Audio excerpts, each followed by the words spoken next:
स्वागत है आपका हमारे चैनल KTV स्टोरी में, जहां आपको सुनने मिलती है दिलचस्प तिलिस्मी जादुई कहानियां। अगर आप चैनल पर नए हैं तो चैनल को सब्सक्राइब करें। कहानी पसंद आए तो वीडियो को लाइक करें। दोस्तों, आपसे निवेदन है कि अगर आपके पास भी ऐसी ही दिलचस्प और मज़ेदार कहानियां हैं तो आप हमें ईमेल के जरिए भेज सकते हैं। ईमेल का लिंक डिस्क्रिप्शन बॉक्स में मिल जाएगा। आप सभी का बहुत बहुत धन्यवाद। तो चलिए शुरू करते हैं आज की कहानी। सिंध प्रांत के प्रीतमपुर नामक नगर में एक बहुत धनी व्यापारी रहता था। उसके पास इतना धन था कि अपने रहने के लिए व्यापारी ने कई महल नुमा घर बना रखे थे। सेठ की सेवा के लिए उसके पास कई नौकर चाकर थे। यदि सेठ को एक महल से दूसरे महल तक जाना होता तो वह घोड़े पर चढ़कर जाता था। सेठ का व्यापार पूरे सिंध प्रांत में फैला हुआ था और इसी कारण से उसे बहुत बार यात्राओं पर जाना पड़ता था। परंतु सेठ इन व्यापारिक यात्राओं पर अकेला ही जाता था, किसी भी नौकर को अपने साथ लेकर नहीं जाता था। इन यात्राओं के दौरान उसे कई बार घने जंगलों से गुजरना पड़ता और सराय में रुकना भी पड़ता। सेठ को किसी भी नौकर पर विश्वास नहीं था, इसीलिए वह अकेला ही यात्रा करता था। इसी तरह सेठ के दिन बीत रहे थे। एक बार की बात है, रात के समय वह सेठ अपने महल के सामने टहल रहा था कि सामने से उसे एक बूढ़ा व्यक्ति आता हुआ दिखाई दिया। बूढ़े के कपड़े बहुत ही पुराने थे, वह सिर पर भार उठाए हुए था। सेठ को देखकर उस आदमी ने अपने सर का भार धरती पर फेंक दिया और प्रणाम करता हुआ बोल, श्रीमान जी, बहुत थक गया हूं, तो यदि आप आज्ञा दें तो यहाँ रात काट लूं। सेठ ने बोला, यह मेरा महल है, कोई धर्मशाला नहीं है। बूढ़ा, मैं केवल आपकी घुड़साल के बाहर ही पड़ा रहूंगा और सुबह होते ही चला जाऊंगा। सेठ, परंतु यहाँ तुम्हारी देखभाल कौन करेगा? मुझे किसी चीज की कोई आवश्यकता नहीं है। हमें क्या मालूम कि तुम कौन हो? एक मनुष्य, हमें रात भर तुम्हारा पहरा देने के लिए लगाना होगा। बूढ़ा, वह क्यों महाराज? सेठ, वह इसलिए कि रात को तुम कोई वस्तु उठाकर भाग न जाओ। इस पर राम राम कहते हुए बूढ़ी ने अपने कानों को हाथ लगाया और सेठ को नमस्कार करते हुए अपने भार को सिर पर उठा लिया और वहां से चला गया। रात अंधेरी थी, आकाश में बादल छा रहे थे। कभी कभी कुछ बूंदाबांदी भी होने लगती थी। आंधी आने का डर था। बूढ़ा बुरी तरह से थक रहा था। उसके हाथ पैर काम रहे थे, चलना कठिन था। परंतु सेठ के इन कटु शब्दों ने उसे ऐसा व्यथित कर दिया कि उसे अब प्रीतमपुर नगर के किसी भी शहरी के पास जाकर विश्राम करने का विचार छोड़ दिया। वर्षा जोरों से आ गई। जिस तरह रात का अंधकार बढ़ता जा रहा था, उसी तरह बूढ़ा भी अपना भार उठाए हुए आगे ही चला जा रहा था। समय बीतता गया। कुछ दिनों बाद वह सेठ अपने मित्रों और सेवकों के साथ शिकार खेलने के लिए जंगल में गया। शिकार खेलते समय उसने अपना घोड़ा एक हिरन के पीछे लगा दिया। बहुत ही यत्न करने के बाद भी वह शिकार उसके हाथ न आया। इस दौड़ धूप में वह अपने साथियों से बढ़ गया। घने जंगल में घुस जाने पर अपने नगर का मार्ग भी भूल गया और घंटे तक जंगल में ही भटकता रहा। इतने में रात हो गई, आंधी चलने लगी, बादल छा गई। कोई भी ऐसा व्यक्ति नहीं था जो उस सेठ की कुछ सहायता करता। बेचारा थक कर चूर चूर हो गया। जब उसे कोई मार्ग ना सजा तो वह एक वृक्ष के नीचे बैठ गया। आंधी इतने जोरों से बढ़ने लगी कि जंगल के वृक्ष टूटकर गिरने लगे। तूफान के कारण अंधेरा बढ़ने लगा। हाथ को हाथ ना दिखाई देता था। प्रकृति के इस प्रकोप से घबराकर घोड़ा अपने बचाव के लिए इधर उधर भागने लगा। घोड़ी का मालिक इतना थका हुआ था कि उसे होश नहीं था। थोड़ी देर बाद आंधी शांत हो गई। थोड़ी थोड़ी वर्षा होने से चारों ओर फैली हुई धूल बैठ चुकी थी।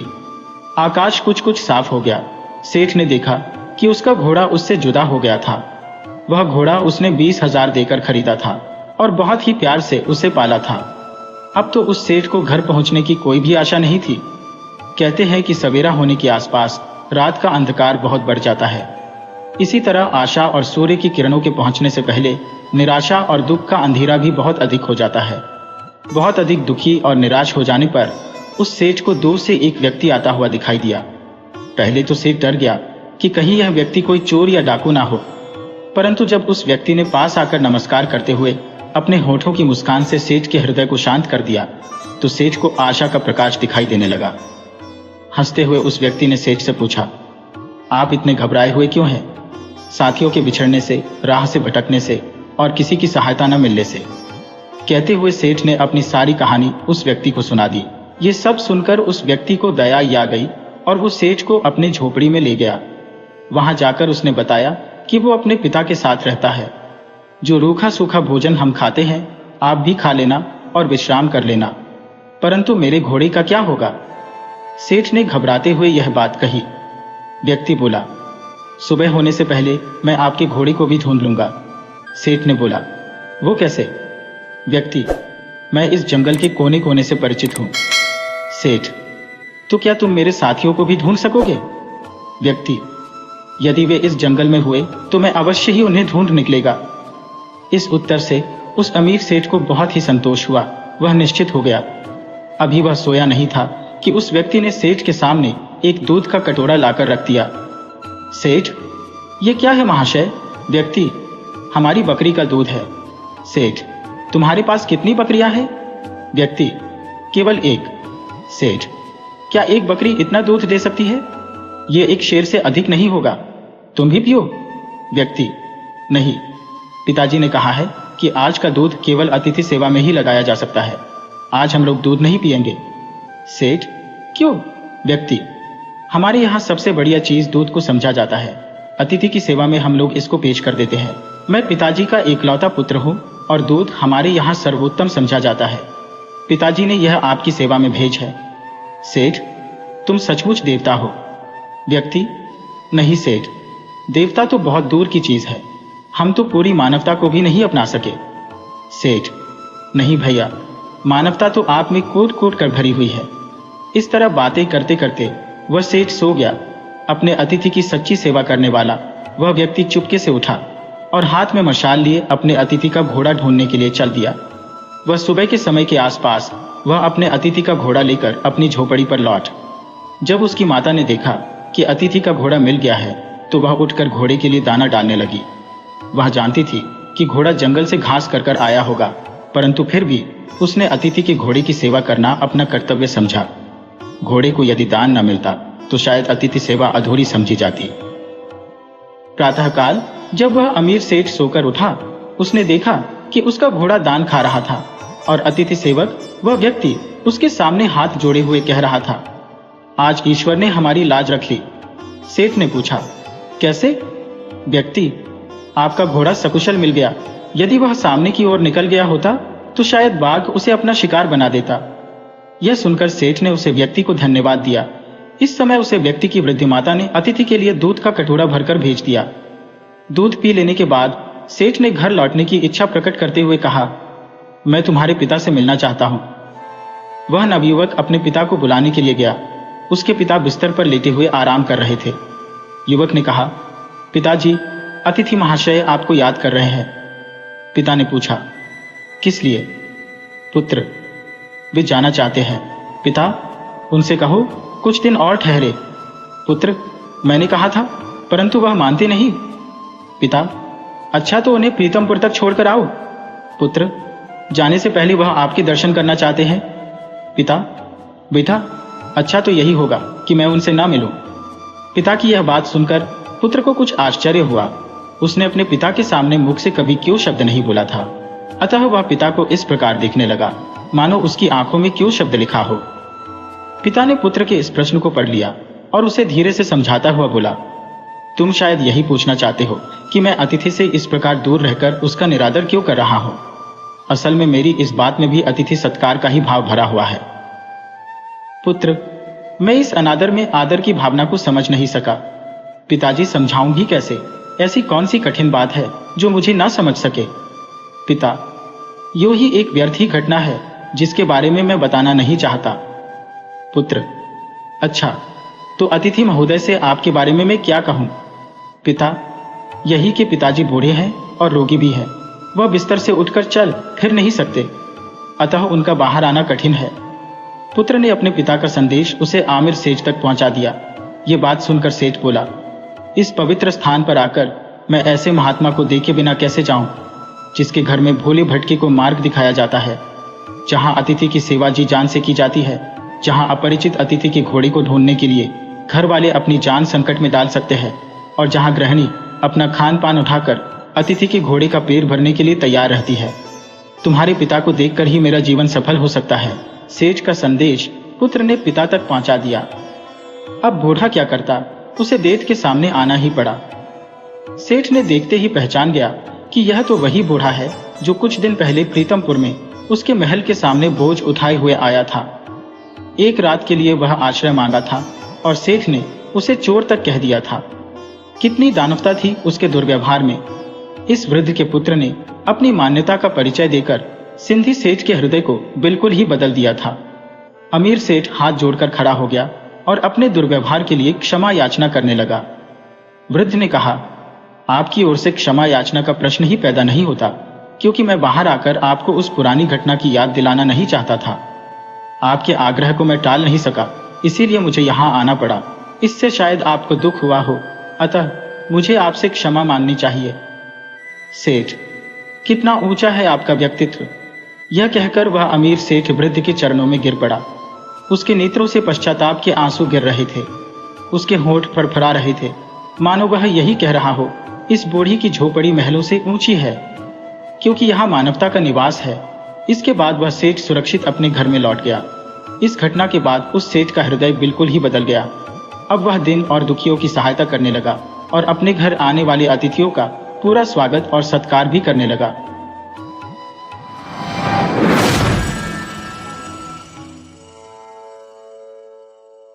पुराने समय में एक बहुत सुंदर राज्य था। वहां का राजा बड़ा ही उदार, धर्मात्मा और प्रजा को प्रेम करने वाला था। वह अपनी प्रजा के सुखों के लिए एक से बढ़कर एक सुंदर राज्य व्यवस्थाएं करवाता और उनकी सुरक्षा के लिए कड़े से कड़े कानून बनाता। उसने एक नया कानून प्रचलित किया कि अमुक अपराध करने के लिए अपराधी को देश निकाले की सजा दी जाएगी। कानून तोड़ने वाले बहुत से दुष्ट आत्माओं को राज्य से निकल बाहर किया गया। राज्य में चारों तरफ सुख, शांति और समृद्धि का माहौल था। लेकिन एक बार भूल, बस वही अपराध राजा से हो गया। राजा बड़ा दुखी हुआ। राजा चाहता तो अपराध को छुपा सकता था, लेकिन राजा सच्चा था। अगले दिन बड़े दुखी मन के साथ वह राज दरबार में उपस्थित हुआ और सभी के सामने अपना अपराध सुनाया। उसने कड़े शब्दों में यह आदेश भी दिया कि मैं अपराधी हूँ और मुझे इस अपराध की सजा भी मिलनी चाहिए। दरबार में उपस्थित सभी सभासद इतने धर्मात्मा राजा को राज्य से निर्वासित नहीं करना चाहते थे, लेकिन राजा अपनी बात पर अड़ा रहा। उसने स्पष्ट शब्दों में कहा, जब राज्य के कानून को मैं ही नहीं मानूंगा तो प्रजा उनका किस प्रकार पालन करेगी। इसलिए मुझे देश निकाला होना ही चाहिए। अंततः राज दरबार में यह निर्णय हुआ कि राजा को राज्य से निर्वासित कर दिया जाएगा। लेकिन अब प्रश्न यह था कि अगला राजा किसे बनाया जाए। उस राज्य में प्रजा में से ही किसी योग्य व्यक्ति को ढूंढकर राजा बनाने की प्रथा थी। जब तक नया राजा ना चुन लिया जाए, तब तक उस पुराने राजा को ही कार्यभार संभालने के लिए विवश किया गया और यह बात उस राजा को मजबूरन माननी पड़ी। उस जमाने में आज की तरह वोट डालकर चुनाव नहीं होते थे। ऐसा नहीं था कि चुनाव का यह तरीका उन्हें पता नहीं था, बल्कि उन्हें अच्छे से पता था कि यह तरीका उतना प्रभावशाली नहीं है, क्योंकि लालच और झूठे प्रचार के बल पर कोई नालायक भी चुना जा सकता है। इसीलिए व्यक्ति के सद्गुण ही उसके चुनाव की कसौटी थे। जो भी व्यक्ति सभा में अपनी योग्यता को सिद्ध करता, वही चुन लिया जाता। जितना उस राज्य का राजा धर्मात्मा था, उतना ही उस राज्य का प्रधानमंत्री भी बुद्धिमान था। उसने नए राज्य के चुनाव का दिन निश्चित किया और पूरे राज्य में यह घोषणा करवा दी कि जो भी इस निश्चित दिन को सुबह 10 बजे राजमहल में आकर महाराज से सबसे पहले मिलेगा, उसे राजा बना दिया जाएगा। राजमहल एक पथरीली पहाड़ी पर मुख्य शहर से लगभग 2 मील की दूरी पर जरूर था, लेकिन उसके सभी द्वार खोल दिए गए थे। भीतर जाने की कोई भी रोक टोक न थी। राजा के बैठने की जगह भी खुले में थी और वह घोषणा के दौरान सभी को चिल्ला चिल्लाकर बता दी गई थी। राजा के चुनाव से 2 दिन पहले प्रधानमंत्री ने सारा शहर खाली करवाया और उसे अच्छी तरह से सजवाया। सभी प्रकार के आराम और भोग विलास की वस्तुएं पूरे शहर में जगह जगह रखवा दी गई और उन्हें लेने की सभी को छूट थी। किसी से कोई कीमत नहीं वसूली जानी थी, सब कुछ मुफ्त में था। कहीं मिष्ठान के भंडार खुले हुए थे तो कहीं खेल तमाशे हो रहे थे। कहीं आराम के लिए मखमली पलंग बिछे हुए थे तो कहीं सुंदर वस्त्र आभूषण मुफ्त में मिल रहे थे। सुंदर और कोमल अंगों वाली सुंदरिया लोगों की सेवा सत्कार के लिए खड़ी थी। जगह जगह राजकीय नौकर हाथ में दूध और शरबत के गिलास लिए खड़े थे। इत्रों की छिड़काव और चंदन की सजावट से पूरा शहर महक रहा था। शहर का हर एक गली ऐसी सजा हुआ था मानो कोई राजमहल हो। चुनाव के दिन सुबह से ही राजमहल के सारे द्वार खोल दिए गए और लोगों को उस सजे हुए शहर में आने की अनुमति दे दी थी। शहर के बाहर खड़ी प्रजाजन जब शहर में घुसी तो उसकी सजावट देखकर हक्के बक्के रह गए। मुफ्त की शरबत और दूध हर कोई पीने लगा। किसी ने मिठाई की दुकान पर आसन जमाया तो कोई सिनेमा देखने जा बैठा। कुछ मुफ्त के गहने और कपड़े पसंद करने लगे तो कोई सुंदरियों के गले में हाथ डालकर नाचने लगा। सभी लोग अपनी अपनी रुचि के अनुसार सुख सामग्री का उपभोग करने लगे। 2 दिन पहले ही सभी प्रजाजनों को यह बता दिया गया था कि राजा से मिलने का सही समय ठीक 10 का है। इसके बाद पहुंचने वाले को राज्य का अधिकारी नहीं माना जाएगा। शहर की सजावट और सुख सामग्री का मेला सिर्फ उसी समय का है। एक नियत समय के बाद इसे हटा दिया जाएगा। शहर का ऐसा एक भी व्यक्ति न था जिसे दोहरा दोहरा कर यह सारी बातें ना बता दी गई हो, और सभी ने कान खोलकर सुन भी लिया था। लेकिन शहर की सजावट और मुफ्त की सुख सामग्री ने सभी का मन ललचा लिया था। किसी का भी उन्हें छोड़ने का मन नहीं कर रहा था। राज मिलने की बात को लोग परीक्षा की दृष्टि से देखने लगे। कुछ सोच रहे थे कि दूसरों को चलने दो, मैं भागकर उनसे पहले पहुंच जाऊंगा। कुछ सोच रहे थे कि अभी तो बहुत समय बाकी है। कुछ का विचार था कि सामने की चीजों को ले लो, अगर राज्य ना मिला तो यह भी हाथ से जाएंगे। कुछ तो राज्य मिलने की बातों का मजाक उड़ाने लगे कि यह गप तो इसीलिए उड़ाई गई है ताकि हम यह मिल रही सुख भोग की वस्तुओं का आनंद ना उठा सके। पूरी भीड़ में से 1-2 ने हिम्मत की और शहर से निकलकर राजमहल की ओर चली। लेकिन थोड़ी दूर चलने पर ही महल के पत्थरीले रास्ते, पहाड़ी की ऊंचाई और शहर की सुंदरता ने उनका मन बदल दिया और वह उल्टे पांव शहर वापस चले आए। सारा नगर सुख भोग के संसाधनों में डूब चुका था। किसी को भी समय का ख्याल ना रहा। 10 बज चुके थे, लेकिन हजारों प्रजाजनों में से कोई भी राजमहल ना पहुंच सका। बेचारा राजा दरबार लगाए अकेला बैठा रहा। प्रधानमंत्री मन ही मन खुश हो रहा था कि उसकी चाल कैसी सफल रही। जब राजा से मिलने कोई ना आया तो मजबूरन उस राजा को फिर से राज्य का कार्यभार संभालना पड़ा। दोस्तों, यह कहानी काल्पनिक है, लेकिन यह मनुष्य जीवन की सच्चाई को दर्शाती है। हम भी तो अपने छोटे छोटे सुख भोगों के लिए अपने जीवन के लक्ष्य और उज्जवल भविष्य की आहुति दे देते हैं। हम में से किसे नहीं पता कि हमारे पास लक्ष्य प्राप्ति का समय सीमित है, लेकिन हम फिर भी इसे अपने झूठे सुखों के लिए बर्बाद करते रहते हैं और समय हाथ से निकल जाता है। प्रत्येक विद्यार्थी को पता है कि उसके पास इस परीक्षा को पास करने का एक नियत समय है और ऐसा समय दोबारा नहीं मिलेगा, लेकिन फिर भी वह अपने समय को सिर्फ थोड़ी देर के मजे के लिए गप्पे मारने, YouTube शॉर्ट्स देखने, इंस्टा देखने या बेवजह घूमने भागने में बिता देते हैं। उसे लगता है कि दूसरों को पढ़ने दो, मैं आखिरी के कुछ दिनों में ज्यादा मेहनत करके रात रात भर जाग के सबको पीछे छोड़ दूंगा। लेकिन ऐसा हो नहीं पाता और जब समय हाथ से निकल जाता है तो सिर्फ पश्चाताप ही हाथ लगता है। आखिर सब कुछ जानने के बाद भी हम बार बार वही गलती इसलिए करते हैं क्योंकि हमारा खुद पर नियंत्रण नहीं है। यह नियंत्रण इसीलिए नहीं है क्योंकि हमने कभी गंभीरता के साथ अपनी आदतों को नियंत्रित करने का प्रयास ही नहीं किया। हम बीच बीच में अपने मन को छोटे छोटे मजे चखने की छूट देते रहते हैं। इसीलिए यह कभी भी दूर के बड़े आनंद को प्राप्त करने का प्रयास ही नहीं करता और हमें छोटे छोटे सुखों में उलझाए रखता है। हर काम के लिए समय सीमित है क्योंकि जीवन कभी भी खत्म हो सकता है। लेकिन हम में से कितने लोग हैं जो इस घोषणा को याद रखकर झूठे सुखों में नहीं डूबे रहते। अवसर चला जा रहा है और हम आज के छोटे छोटे सुखों के भुलावे में पड़कर अपने अनमोल समय को बर्बाद किए जा रहे हैं और उज्जवल भविष्य की ओर आंख उठाकर भी नहीं देख रहे।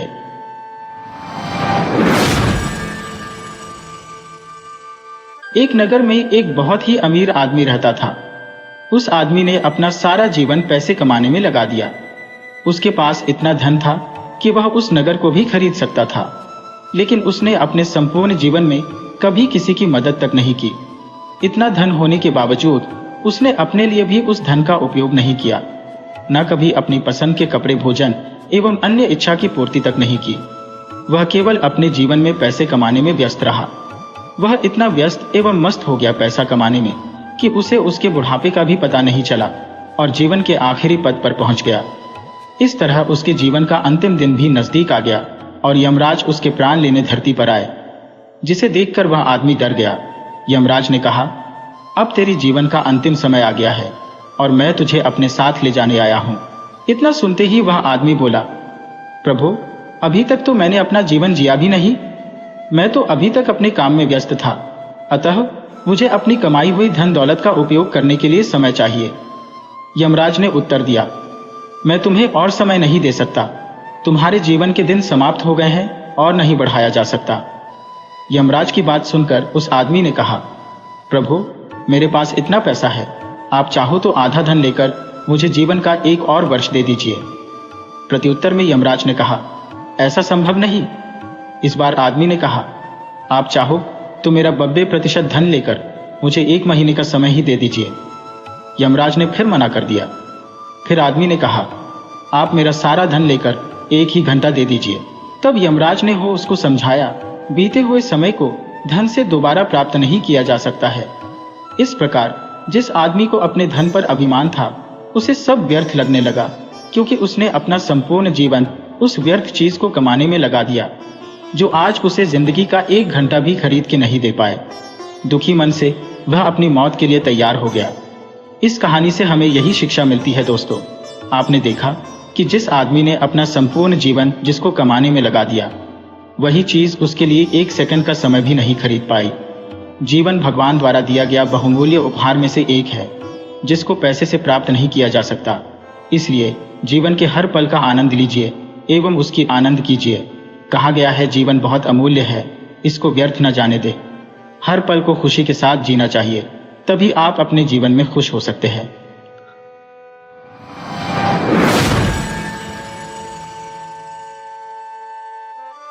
यूरोप में यूनान नाम का एक देश है। यूनान में पुराने समय में मिदास नाम का एक राजा राज करता था। राजा मिदास बड़ा ही लालची था। उसकी पुत्री को छोड़कर उसे दूसरी कोई वस्तु संसार में प्यारी थी तो बस सोना ही प्यारा था। वह रात में सोते सोते भी सोना इकट्ठा करने का स्वप्न देखा करता था।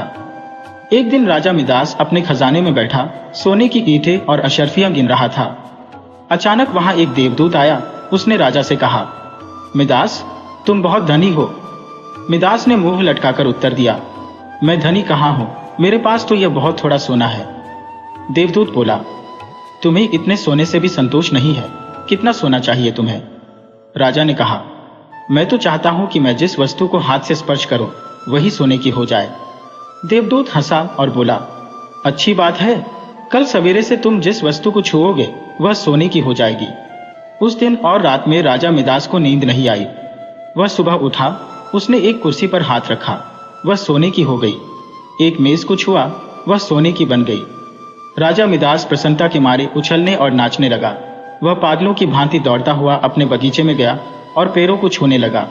फूल, पत्ते, डालियां, गमले छुए, सब सोने के हो गए। सब चमाचम चमकने लगा। मिदास के पास सोने का पार नहीं रहा।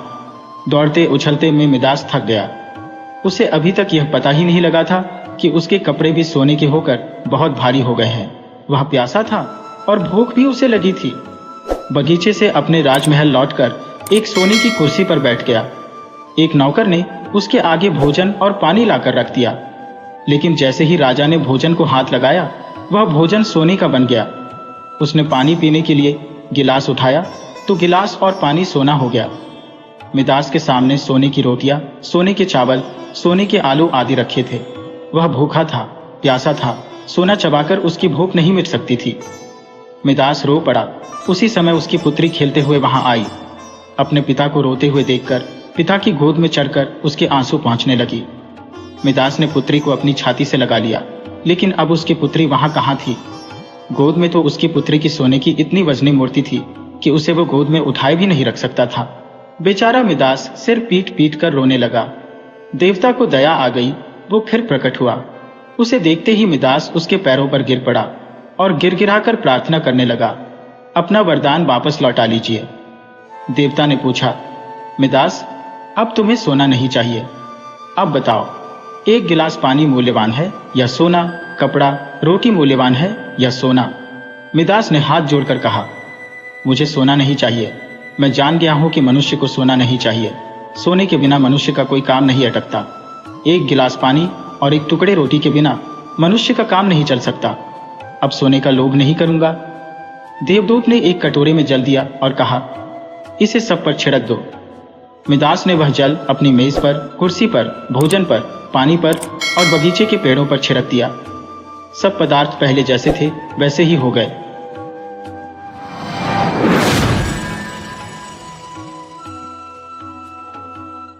गंगू को लोग ब्राह्मण कहते हैं और वह अपने को ब्राह्मण समझता भी है। मेरे सैयस और खिदमतगार मुझे दूर से सलाम करते हैं। गंगू मुझे कभी सलाम नहीं करता। वह शायद मुझसे पालागन की आशा रखता है। मेरा झूठा गिलास कभी हाथ से नहीं छूता और न मेरी कभी इतनी हिम्मत हुई कि उससे पंखा झलने को कहूं। जब मैं पसीने से तर होता हो और वहां कोई दूसरा आदमी नहीं होता तो गंगू आप ही आप पंखा उठा लेता है, लेकिन उसकी मुद्रा से यह भाव स्पष्ट प्रकट होता है कि मुझ पर कोई एहसान कर रहा है और मैं भी न जाने क्यों फौरन ही उसके हाथ से पंखा छीन लेता हूं। उग्र स्वभाव का मनुष्य है, किसी की बात नहीं सह सकता। ऐसे बहुत कम आदमी होंगे जिनसे उसकी मित्रता हो, पर सईस और खिदमतगार के साथ बैठना शायद वह अपमानजनक समझता है। मैंने उसे किसी से मिलते जुलते नहीं देखा। आश्चर्य यह है कि उसे भंग बूटी से प्रेम नहीं, जो इस श्रेणी के मनुष्यों में एक असाधारण गुण है। मैंने उसे कभी पूजा पाठ करते या नदी में स्नान करते नहीं देखा। बिल्कुल निरक्षर है, लेकिन फिर भी वह ब्राह्मण है और चाहता है कि दुनिया उसकी प्रतिष्ठा तथा सेवा करे, और क्यों न चाहे। जब पुरखों की पैदा की हुई संपत्ति पर आज भी लोग अधिकार जमाए हुए हैं और उसी शान से मानो खुद पैदा किए हो, तो वह क्यों उस प्रतिष्ठा और सम्मान को त्याग दे जो उसके पुरखाओं ने संचय किया था। यह उसकी बपौती है। मेरा स्वभाव कुछ इस तरह का है कि अपने नौकरों से बहुत कम बोलता हूँ। मैं चाहता हूँ जब तक मैं खुद न बुलाऊं कोई मेरे पास न आए। मुझे यह अच्छा नहीं लगता कि जरा सी बातों के लिए नौकरों को आवाज देता फिरूं। मुझे अपने हाथ से सुराही से पानी उड़ेल लेना, अपना लैंप जला लेना, अपने जूते पहन लेना या अलमारी से कोई किताब निकाल लेना, इससे कहीं ज्यादा सरल मालूम होता है कि हींगन और मैको को पुकारूं। इससे मुझे अपनी स्वेच्छा और आत्मविश्वास का बोधा होता है। नौकर भी मेरे स्वभाव से परिचित हो गए हैं और बिना जरूरत मेरे पास बहुत कम आते हैं। इसलिए एक दिन जब प्रातःकाल गंगू मेरे सामने आकर खड़ा हो गया तो मुझे बहुत बुरा लगा। ये लोग जब आते हैं तो पेश की हिसाब में कुछ मांगने के लिए या किसी दूसरे नौकर की शिकायत करने के लिए। मुझे ये दोनों ही बातें अत्यंत अप्रिय है। मैं पहली तारीख को हर एक का वेतन चुका देता हूँ और बीच में जब कोई कुछ मांगता है तो क्रोध आ जाता है। कौन 2-2, 4-4 रुपए का हिसाब रखता फिरे। फिर जब किसी को महीने भर की पूरी मजूरी मिल गई तो उसे क्या हक है कि उसे 15 दिन में खर्च कर दे और ऋण या पेशगी की शरण ले। और शिकायतों से तो मुझे घृणा है। मैं शिकायतों को दुर्बलता का प्रमाण समझता हूँ या ठकुरसो हाथी की क्षुद्र चेष्टा। मैंने माथा सिकोड़कर कहा, क्या बात है, मैंने तो तुम्हें बुलाया नहीं। गंगू के तीखे अभिमानी मुख पर आज कुछ ऐसी नम्रता, कुछ ऐसी याचना, कुछ ऐसा संकोच था कि मैं चकित हो गया। ऐसा जान पड़ा वह कुछ जवाब देना चाहता है मगर शब्द नहीं मिल रही है। मैंने जरा नम्र होकर कहा, आखिर क्या बात है, कहती क्यों नहीं? तुम जानती हो ये मेरे टहलने का समय है, मुझे देर हो रही है। गंगू ने निराशा भरी स्वर में कहा, तो आप हवा खाने जाए, मैं फिर आ जाऊंगा। यह अवस्था और भी चिंताजनक थी। इस जल्दी में तो वह एक क्षण में अपना वृत्तांत कह सुनाएगा। वह जानता है कि मुझे ज्यादा अवकाश नहीं है। दूसरे अवसर पर तो दुष्ट घंटों रोएगा। मेरे कुछ लिखने पढ़ने को तो वह शायद कुछ काम समझता हो, लेकिन विचार को, जो मेरे लिए सबसे कठिन साधना है, वह मेरे विश्राम का समय समझता है। वह उसी वक्त आकर मेरे सिर पर सवार हो जाएगा। मैंने निर्दयता के साथ कहा, क्या कुछ पेशगी मांगने आए हो? मैं पेशगी नहीं देता। जी नहीं सरकार, मैंने तो कभी पेशगी नहीं मांगा। तो क्या किसी की शिकायत करना चाहते हो? मुझे शिकायतों से घृणा है। जी नहीं सरकार, मैंने तो कभी किसी की शिकायत नहीं की। गंगू ने अपना दिल मजबूत किया। उसकी आकृति से स्पष्ट झलक रहा था, मानो वह कोई छलांग मारने के लिए अपनी सारी शक्तियों को एकत्र कर रहा हो, और लड़खड़ाती हुई आवाज में बोला, मुझे आप छुट्टी दे दें, मैं आपकी नौकरी अब न कर सकूंगा। यह इस तरह का पहला प्रस्ताव था जो मेरे कानों में पड़ा। मेरे आत्माभिमान को चोट लगी। मैं जब अपने को मनुष्यता का पुतला समझता हूँ, अपने नौकरों को कभी कटु वचन नहीं कहता, अपने स्वामित्व को यथासाध्य म्यान में रखने की चेष्टा करता हूँ, तब मैं इस प्रस्ताव पर क्यों न विस्मित हो जाता। कठोर स्वर में बोला, क्यों, क्या शिकायत है? आपने तो हुजूर जैसा अच्छा स्वभाव पाया है वैसा क्या कोई पाएगा, लेकिन बात ऐसी आ पड़ी है कि अब मैं आपके यहाँ नहीं रह सकता। ऐसा ना हो कि पीछे से कोई बात हो जाए तो आपकी बदनामी हो। मैं नहीं चाहता कि मेरी वजह से आपकी आबरू में बट्टा लगे। मेरे दिल में उलझन पैदा हुई, जिज्ञासा की अग्नि प्रचंड हो गई। आत्मसमर्पण के भाव से बरामदे में पड़ी हुई कुर्सी पर बैठकर बोला, तुम तो पहेलियां बुझवा रहे हो, साफ साफ क्यों नहीं कहते, क्या मामला है? गंगू ने बड़ी नम्रता से कहा, बात यह है कि वह स्त्री जो अभी विधवा आश्रम से निकाल दी गई है, वह गोमती देवी। वह चुप हो गया। मैंने अधीर होकर कहा, हाँ, निकाल दी गई है तो फिर तुम्हारी नौकरी से उससे क्या संबंध? गंगू ने जैसे अपने सिर का भारी बोझ जमीन पर पटक दिया। मैं उससे ब्याह करना चाहता हूं बाबूजी। मैं विस्मय से उसका मुंह ताकने लगा। यह पुराने विचारों का पोंगा ब्राह्मण, जिसे नई सभ्यता की हवा तक न लगी, उस कुल्लटा से विवाह करने जा रहा है, जिसे कोई भला आदमी अपने घर में कदम भी न रखने देगा। गोमती ने मोहल्ले के शांत वातावरण में थोड़ी सी हलचल पैदा कर दी। कई साल पहले वह विधवाश्रम में आई थी। 3 बार आश्रम के कर्मचारियों ने उसका विवाह करा दिया था, पर हर बार वह महीने 15 दिन के बाद भाग आई थी। यहां तक कि आश्रम के मंत्री ने अब की बार उसे आश्रम से निकाल दिया था। तब से वह इसी मोहल्ले में एक कोठरी लेकर रहती थी और सारे मोहल्ले के शोहदों के लिए मनोरंजन का केंद्र बनी हुई थी। मुझे गंगू की सरलता पर क्रोध भी आया और दया भी। इस गधों को सारी दुनिया में कोई स्त्री ही न मिलती थी जो इससे ब्याह करने जा रहा है। जब वह 3 बार पतियों के पास से भाग आई तो इसके पास कितने दिन रहेगी? कोई गांठ का पूरा आदमी होता तो एक बात भी थी, शायद साल 6 महीने टिक जाती। यह तो निपट आंख का अंधा है, 1 सप्ताह भी तो निवाह ना होगा। मैंने चेतावनी के भाव से पूछा, तुम्हें इस स्त्री की जीवन कथा मालूम है? गंगू ने आंखों देखी बात की तरह कहा, सब झूठ है सरकार, लोगों ने हक नाहक उसको बदनाम कर दिया है। क्या कहते हो, वह 3 बार अपने पतियों के पास से नहीं भाग आई? उन लोगों ने उसे निकाल दिया तो क्या करती? कैसे बुद्धू आदमी हो, कोई इतनी दूर से आकर विवाह करके ले जाता है, हजारों रुपए खर्च करता है, इसीलिए कि औरत को निकाल दे? गंगू ने भावुकता से कहा, जहां प्रेम नहीं है हुजूर, वहां कोई स्त्री नहीं रह सकती। स्त्री केवल रोटी कपड़ा ही नहीं चाहती, कुछ प्रेम भी तो चाहती है। वे लोग समझते होंगे कि हमने एक विधवा से विवाह करके उसके ऊपर कोई बहुत बड़ा एहसान किया है। चाहते होंगे कि तन मन से वह उनकी हो जाए, लेकिन दूसरे को अपना बनाने के लिए पहले आप उसका बन जाना पड़ता है हुजूर। ये बात है। फिर उसे एक बीमारी भी है, उसे कोई भूत लगा हुआ है। यह कभी कभी बकझक करने लगती है और बेहोश हो जाती है। और तुम ऐसी स्त्री से विवाह करोगे? मैंने संदिग्ध भाव से सिर हिलाकर कहा, समझ लो, जीवन कड़वा हो जाएगा। गंगू ने शहीदों के से आवेश से कहा, मैं तो समझता हूं मेरी जिंदगी बन जाएगी बाबूजी, आगे भगवान की मर्जी। मैंने जोर देकर पूछा, तो तुमने तय कर लिया है? हाँ हुजूर। तो मैं तुम्हारा इस्तीफा मंजूर करता हूं। मैं निरर्थक रूढ़ियों और व्यर्थ के बंधनों का दास नहीं हूं, लेकिन जो आदमी एक दुष्टा से विवाह करे उसे अपने यहां रखना वास्तव में जटिल समस्या थी। आए दिन टंटे बखेरे होंगे, नई नई उलझनें पैदा होंगी, कभी पुलिस दौड़ लेकर आएगी, कभी मुकदमे खड़े होंगे। संभव है चोरी की वारदातें भी हों। इस दलदल से दूर रहना ही अच्छा। गंगू क्षुधा पीड़ित प्राणी की भांति रोटी का टुकड़ा देखकर उसकी ओर लपक रहा है। रोटी झूठी है, सूखी हुई है, खाने योग्य नहीं है, इसकी उसे परवाह नहीं। उसको विचार बुद्धि से काम लेना कठिन था। मैंने उसे पृथक कर देने ही में अपनी कुशल समझी। 5 महीने गुजर गए। गंगू ने गोमती से विवाह कर लिया था और उसी मोहल्ले में एक खपरेल का मकान लेकर रहता था। वह अब चाट का खोंचा लगाकर गुजर बसर करता था।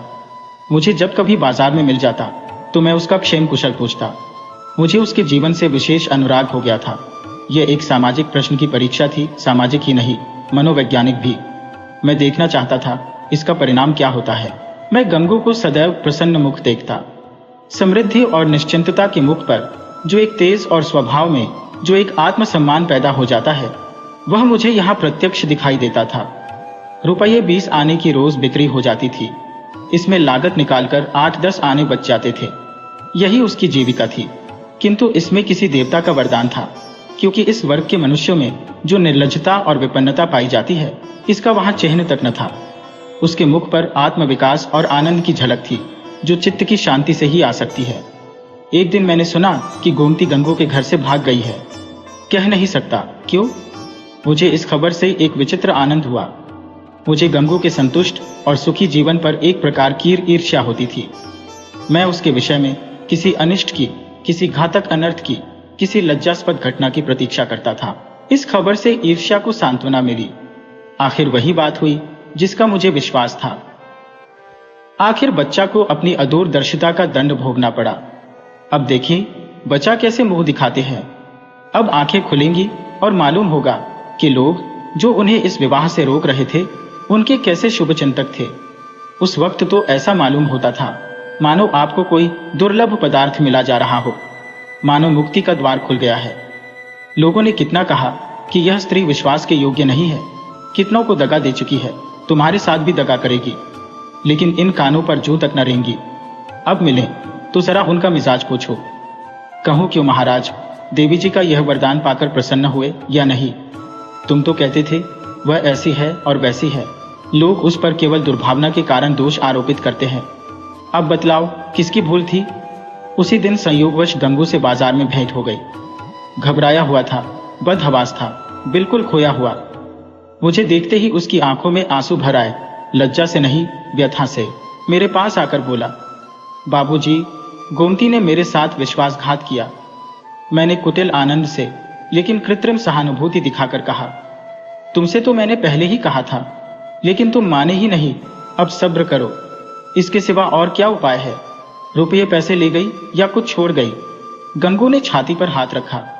ऐसा जान पड़ा मानो मेरे इस प्रश्न ने उसके हृदय को विदीर्ण कर दिया।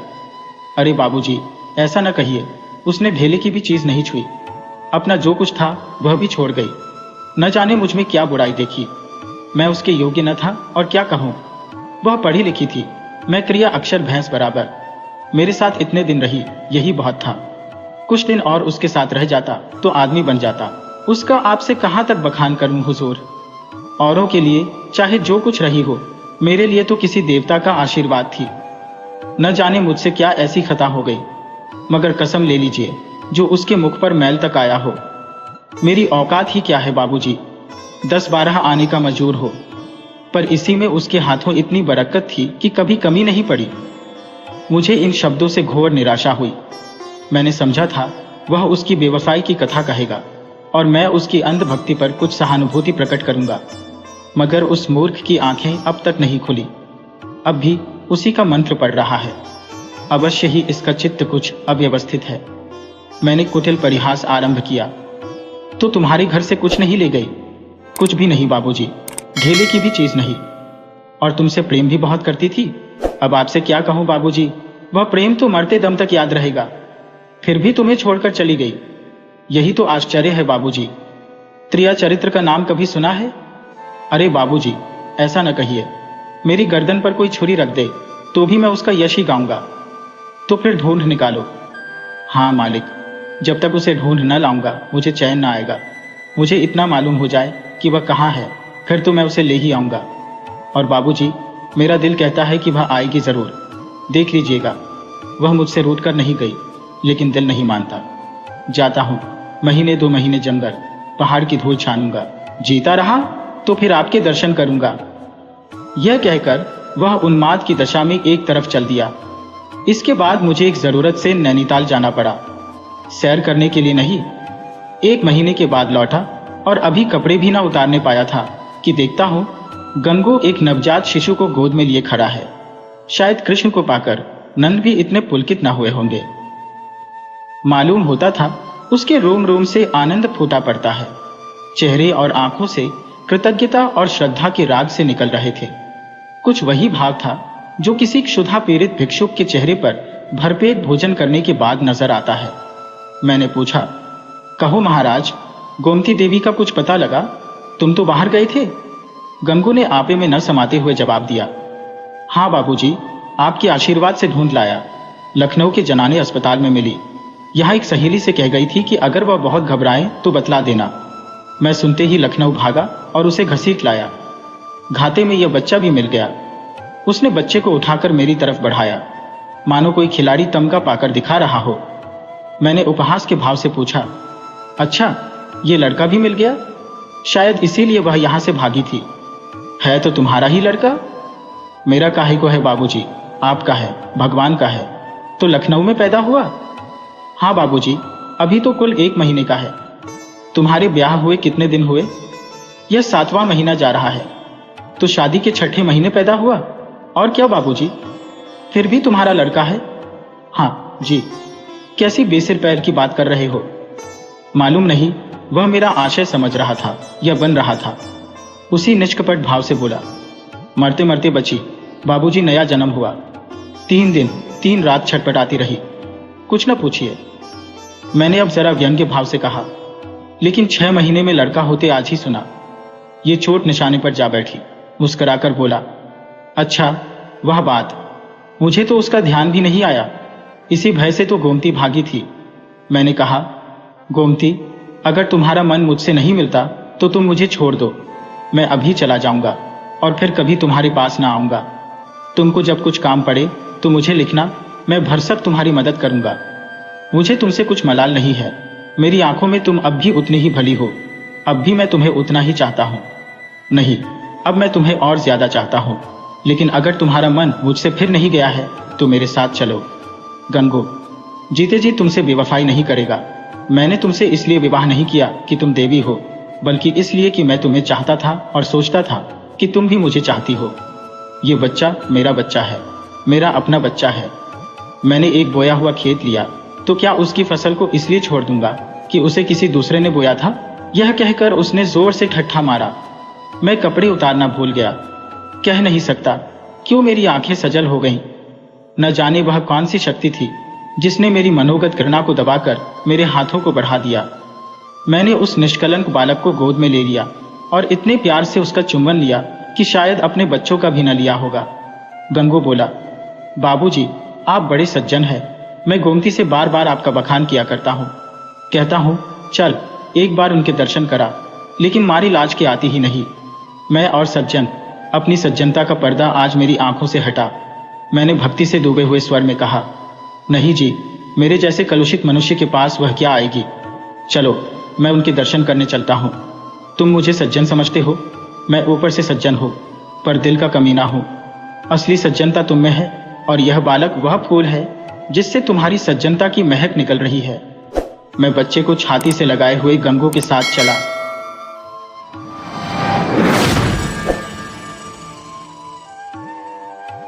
अपने घर में आदमी बादशाह को भी गाली देता है।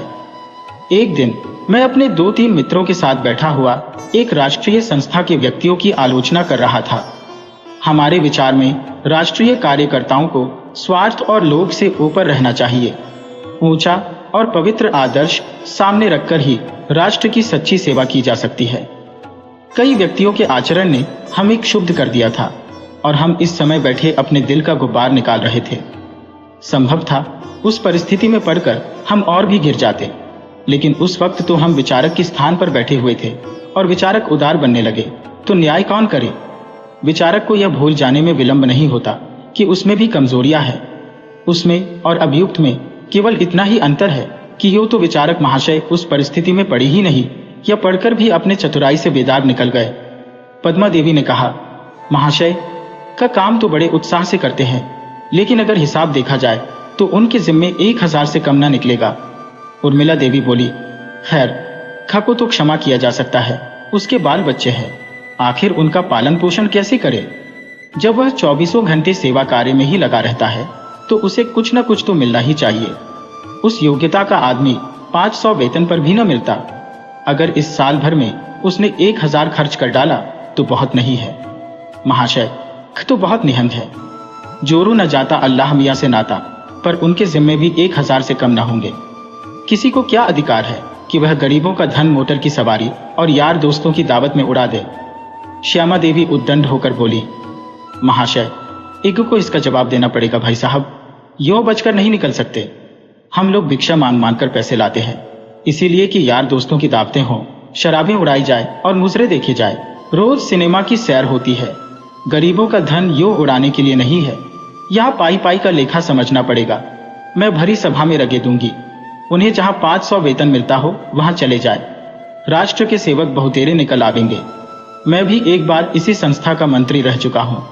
मुझे गर्व है कि मेरे ऊपर किसी ने इस तरह का आक्षेप नहीं किया, पर न जाने क्यों लोग मेरे मंत्रित्व से संतुष्ट नहीं थे।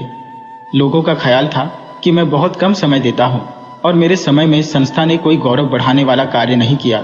इसीलिए मैंने रूठ कर इस्तीफा दे दिया था। मैं उसी पद से बेलौस रहकर भी निकाला गया। महाशय अग हजारों हड़प कर भी उसी पद पर जमे हुए हैं। क्या यह मेरे उनसे कुन्हा रखने की वजह न थी? मैं चतुर खिलाड़ी की भांति खुद तो कुछ न करना चाहता था, किंतु पर्दे की आड़ में से रस्सी खींचता रहता था। मैंने रद्दा जमाया, देवी जी आप अन्याय कर रही है। महाशय अग से ज्यादा दिलेर हैं। उर्मिला ने मेरी बात काटकर कहा, मैं ऐसे आदमी को दिलेर नहीं कहती जो छिपकर जनता के रुपये से शराब पिए। जिन शराब की दुकानों पर हम धरना देने जाते थे, उन्हीं दुकानों से उनके लिए शराब आती थी। इससे बढ़कर बेवफाई और क्या हो सकती है? मैं ऐसे आदमी को देशद्रोही कहती हो। मैंने और खींची, लेकिन यह तो तुम मानती हो कि महाशय अग केवल अपने प्रभाव से हजारों रुपये चंदा वसूल कर लाते हैं। विलायती कपड़े को रोकने का उन्हें जितना श्रेय दिया जाए थोड़ा है। उर्मिला देवी कब मानने वाली थी?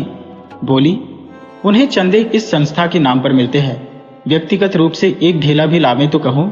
रहा विलायती कपड़ा, जनता नामों को पूछती है और महाशय की तारीफें हो रही है, पर सच पूछिए तो यह श्रेय हमें मिलना चाहिए।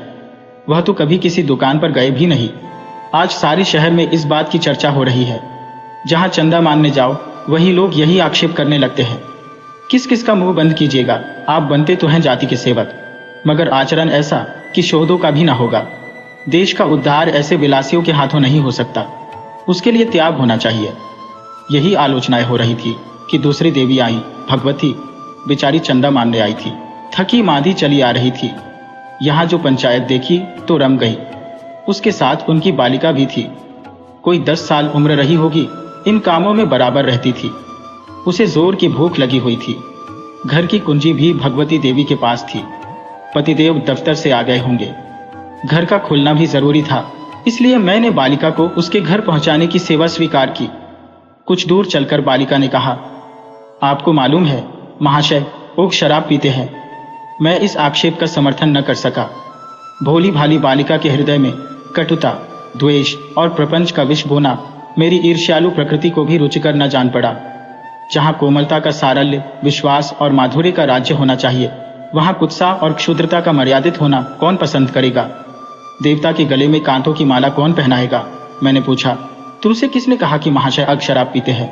वाह, पीते ही है, आप क्या जाने? तुम्हें कैसे मालूम हुआ? सारे शहर के लोग कह रहे हैं, शहर वाले झूठ बोल रहे हैं। बालिका ने मेरी ओर अविश्वास की आंखों से देखा। शायद वह समझी मैं भी महाशय अग के ही भाई बंदों में से हूं। आप कह सकते हैं महाशय ग शराब नहीं पीते? हाँ, वह कभी शराब नहीं पीते। और महाशय उकने जनता के रुपए भी नहीं उड़ाए? यह भी असत्य है। मैंने गंभीर होकर कहा, तुम्हें लोगों से कह देना चाहिए, यह सरासर गलत है। हम और तुम इस संस्था के शुभचिंतक हैं। हमें अपने कार्यकर्ताओं का अपमान करना उचित नहीं।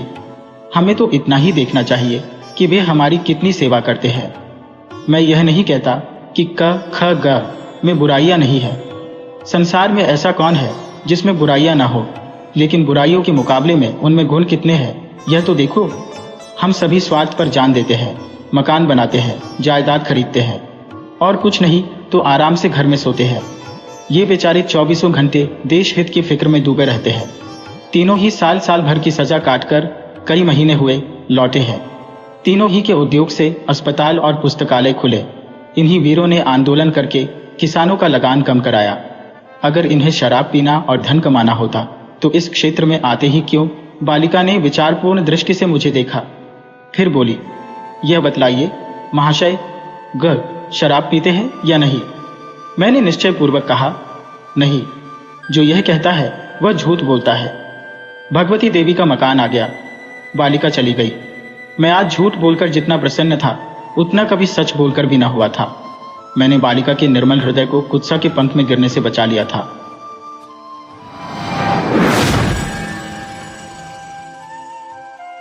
प्रातः काल स्नान पूजा से निपट, तिलक लगा, पीतांबर पहन, खड़ाऊ पांव में दाल, बगल में पथरा दबा, हाथ में मोटा सा शत्रु मस्तक भंजन ले एक जजमान के घर चला। विवाह की साइत विचारनी थी।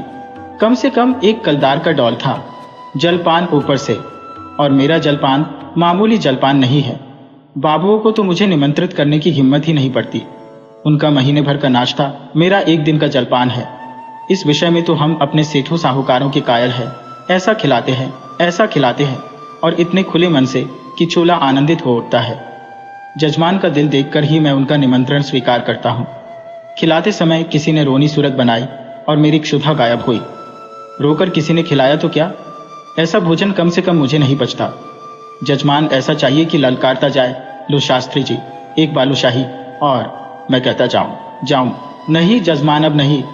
रात खूब वर्षा हुई थी, सड़क पर जगह जगह पानी जमा था। मैं अपने विचारों में मग्न चला जाता था कि एक मोटर छप छप करती हुई निकल गई। मुंह पर छींटे पड़े। जो देखता हूं तो धोती पर मानो किसी ने कीचड़ घोलकर डाल दिया हो। कपड़े भ्रष्ट हुए वह अलग, देह भ्रष्ट हुई वह अलग, आर्थिक क्षति जो हुई वह अलग। अगर मोटर वालों को पकड़ पाता तो ऐसी मरम्मत करता कि वे भी याद करते। मन महसूस कर रह गया। इस वेश में जजमान के घर तो जा नहीं सकता था, अपना घर भी मील भर से कम न था। फिर आने जाने वाले सब मेरी ओर देख देख कर तालियां बजा रहे थे। ऐसी दुर्गति मेरी कभी नहीं हुई थी। अब क्या करोगे मन? घर जाओगे तो पंडिताइन क्या कहेंगी? मैंने छटपट अपने कर्तव्य का निश्चय कर लिया। इधर उधर से 10-12 पत्थर के टुकड़े बटोर लिए और दूसरी मोटर की राह देखने लगा। ब्रह्म तेज सिर पर चढ़ बैठा। अब भी 10 मिनट भी न गुजरे होंगे कि एक मोटर आती हुई दिखाई दी। ओहो, वही मोटर थी। शायद स्वामी को स्टेशन से लेकर लौट रही थी।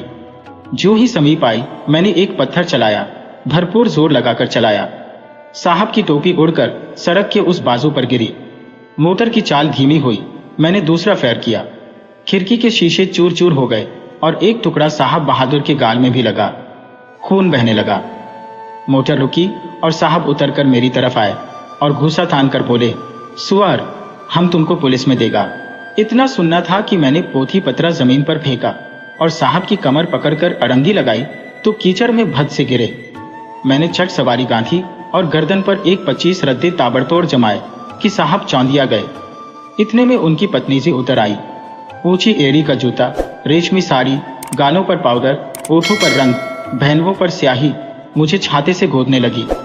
मैंने साहब को छोड़ दिया और डंडा संभालता हुआ बोला, देवी जी आप मर्दों के बीच में न पड़े, कहीं चोट चपेट आ जाए तो मुझे दुख होगा। साहब ने अवसर पाया तो संभल कर उठे और अपने बूटदार पैरों से मुझे एक ठोकर जमाई। मेरे घुटने में बड़ी चोट लगी। मैंने बौखलाकर डंडा उठा लिया और साहब के पांव में जमा दिया। वह कटे पेड़ की तरह गिरे। मेम साहब छतरी तानकर दौड़ी। मैंने धीरे से उनकी छतरी छीनकर फेंक दी। ड्राइवर अभी तक बैठा था, अब वह भी उतरा और छड़ी लेकर मुझ पर पिल पड़ा। मैंने एक डंडा उसके भी जमाया, लौट गया। 50 आदमी तमाशा देखने जमा हो गए। साहब भूमि पर पड़े पड़े बोले, रईसकेल, हम तुमको पुलिस में देगा। मैंने फिर डंडा संभाला और चाहता था कि खोपड़ी पर जमाऊं कि साहब ने हाथ जोड़कर कहा, नहीं नहीं बाबा, हम पुलिस में नहीं जाएगा, माफी दो।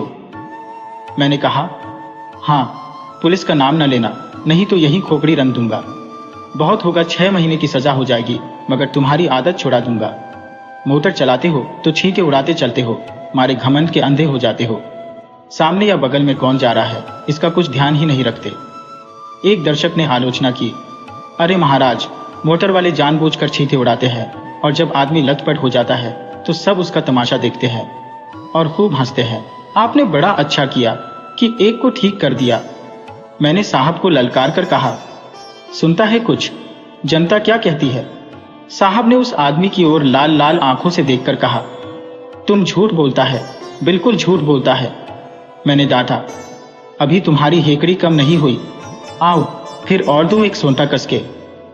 साहब ने घिघियाकर कहा, अरे नहीं बाबा, सच बोलता है, सच बोलता है। अब तो खुश हुआ। दूसरा दर्शक बोला, अभी जो चाहे कह दें, लेकिन जो ही गाड़ी पर बैठे फिर वही हरकत शुरू कर देंगे। गाड़ी पर बैठते ही सब अपने को नवाब का नाती समझने लगते हैं।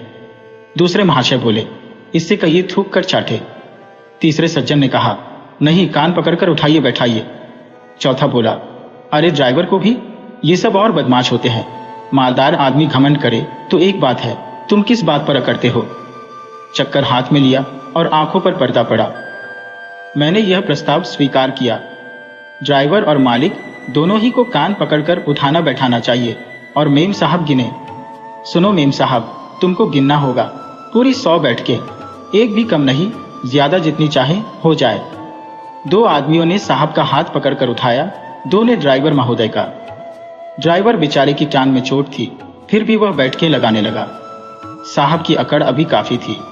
आप लेट गए और उल जलूल बकने लगे। मैं उस समय रुद्र बना हुआ था। दिल में ठान लिया था कि इससे बिना 100 बैठकें लगवाए न छोड़ूंगा। 4 आदमियों को हुक्म दिया कि गाड़ी को धकेलकर सड़क के नीचे गिरा दो।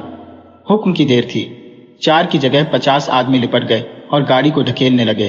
वह सड़क बहुत ऊंची थी, दोनों तरफ की जमीन नीची। गाड़ी नीचे गिरती और टूट टाट कर ढेर हो जाती। गाड़ी सड़क के किनारे तक पहुंच चुकी थी कि साहब कांप कर उठ खड़े हुए और बोले, बाबा, गाड़ी को मत तोड़ो, हम उठे बैठेगा। मैंने आदमियों को अलग हट जाने का हुक्म दिया, मगर सबों को एक दिल लगी मिल गई थी। किसी ने मेरी ओर ध्यान न दिया, लेकिन जब मैं डंडा लेकर उनकी ओर दौड़ा तब सब गाड़ी छोड़कर भागे और साहब ने आंखें बंद करके बैठकें लगानी शुरू की। मैंने 10 बैठकों के बाद मेम साहब से पूछा, कितनी बैठकें हुई? मेम साहब ने रोब से जवाब दिया, हम नहीं गिनता। तो इस तरह साहब दिन भर कांपते रहेंगे और मैं न छोड़ूंगा। अगर उनको कुशल से घर ले जाना चाहती हो तो बैठकें गिन दो, मैं उनको रिहा कर दूंगा। साहब ने देखा कि बिना दंड भोगे जान न बचेगी तो बैठकें लगाने लगे। 1, 2, 3, 4, 5। सहसा एक दूसरी मोटर आती दिखाई दी। साहब ने देखा और नाक रगड़कर बोले, पंडित जी, आप मेरा बाप है, मुझ पर दया करो, अब हम कभी मोटर पर न बैठेगा। मुझे भी दया आ गया। बोला, नहीं, मोटर पर बैठने से मैं नहीं रोकता। इतना ही कहता हूं कि मोटर पर बैठकर भी आदमियों को आदमी समझो। दूसरी गाड़ी तेज चली आती थी। मैंने इशारा किया। सब आदमियों ने 2-2 पत्थर उठा लिए। उस गाड़ी का मालिक स्वयं ड्राइव कर रहा था। गाड़ी धीमी करके धीरे से सड़क जाना चाहता था कि मैंने बढ़कर उसके दोनों कान पकड़े और खूब जोर से हिलाकर और दोनों गालों पर एक एक पड़ाका देकर बोला, गाड़ी से छींटा ना उड़ाया करो, समझे? चुपके से चले जाओ। ये महोदय बकझक तो करते रहे, मगर 100 आदमियों को पत्थर लिए खड़ा देखा तो बिना कान पूछ डुलाई चलते हुए। उनके जाने के 1 ही मिनट बाद दूसरी गाड़ी आई। मैंने 50 आदमियों को राह रोक लेने का हुक्म दिया। गाड़ी रुक गई। मैंने उन्हें भी 4 पड़ाके देकर विदा किया, मगर यह बेचारे भले आदमी थे, मजे से छांटे खाकर चलते हुए। सहसा एक आदमी ने कहा, पुलिस आ रही है, और सबके सब हुर्र हो गए। मैं भी सड़क के नीचे उतर गया और एक गली में घुसकर गायब हो गया।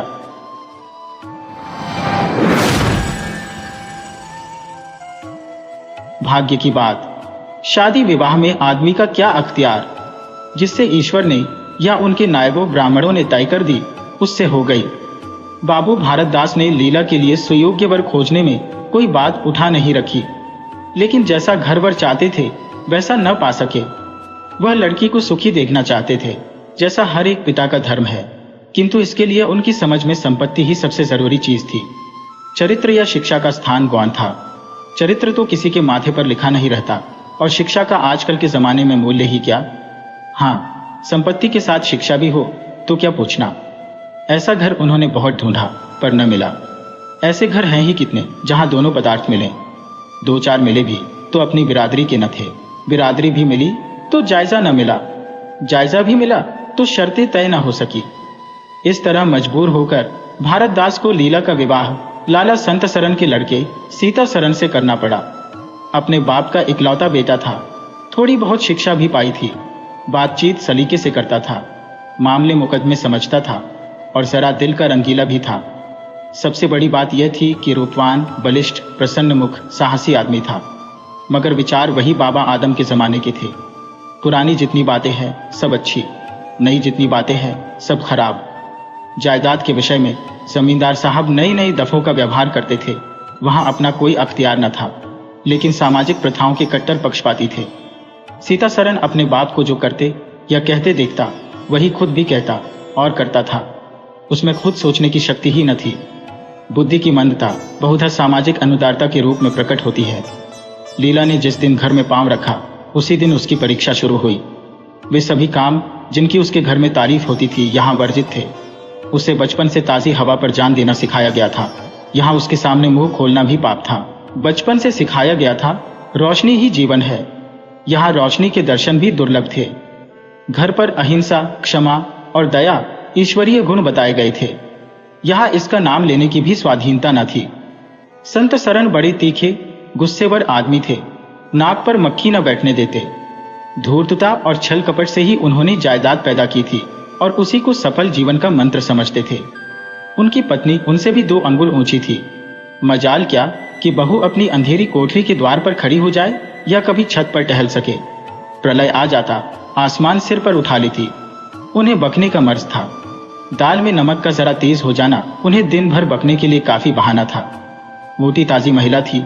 छींट का घाघरेदार लहंगा पहने, पानदान बगल में रखे, गहनों से लदी हुई, सारे दिन बरूथे में माची पर बैठी रहती थी। क्या मजाल कि घर में उनकी इच्छा के विरुद्ध एक पत्ता भी हिल जाए। बहू की नई नई आदतें देख देख चला करती थी। अब काहे को आबरू रहेगी। मुंह ढेर पर खड़ी होकर झांकती है। मेरी लड़की ऐसी दीदा दिलेर होती तो गला घोंट देती। न जाने इसके देश में कौन लोग बसते हैं। गहने नहीं पहनती, जब देखो नंगी बुच्छी बनी बैठी रहती है। ये भी कोई अच्छे लक्षण है। लीला के पीछे सीता सरन पर भी फटकार पड़ती। तुझे भी चांदनी में सोना अच्छा लगता है, क्यों? तू भी अपने को मर्द कहेगा? वह मर्द कैसा कि औरत उसके कहने में न रहे। दिन भर घर में घुसा रहता है, मुंह में जबान नहीं है। समझाता क्यों नहीं? सीता सरन कहता, अम्मा जब कोई मेरे समझाने से माने तब तो। माँ माने कि क्यों नहीं? तू मर्द है कि नहीं? मर्द वह चाहिए कि कड़ी निगाह से देखे तो औरत कांप उठे। सीता सरन, तुम तो समझाती ही रहती हो। माँ मेरी उसे क्या परवाह। समझती होगी बुढ़िया 4 दिन में मर जाएगी, तब मैं मालकिन हो ही जाऊंगी। सीता सरन, तो मैं भी तो उसकी बातों का जवाब नहीं दे पाता। देखती नहीं हो कितनी दुर्बल हो गई है। वह रंग ही नहीं रहा। उस कोठरी में पड़े पड़े उसकी दशा बिगड़ती जाती है। बेटे के मुंह से ऐसी बातें सुन माता आग हो जाती और सारे दिन जलती। कभी भाग्य को कोसती, कभी समय को। सीता सरन माता के सामने तो ऐसी बातें करता, लेकिन लीला के सामने जाते ही उसकी मति बदल जाती थी। वह वही बातें करता जो लीला को अच्छी लगती। यहाँ तक कि दोनों वृद्धा की हंसी उड़ाते। लीला को इसमें और कोई सुख न था। वह सारे दिन कुड़ती रहती। कभी चूल्हे के सामने न बैठी थी, पर यहाँ पसेरियों आटा थोपना पड़ता।